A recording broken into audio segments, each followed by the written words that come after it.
lo facevi qualcosa.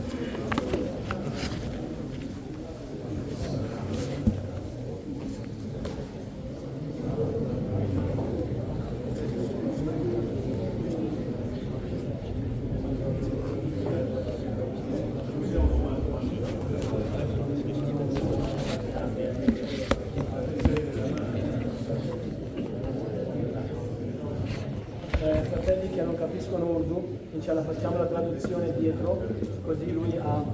può continuare il suo bayan, inshallah facciamo dietro la traduzione.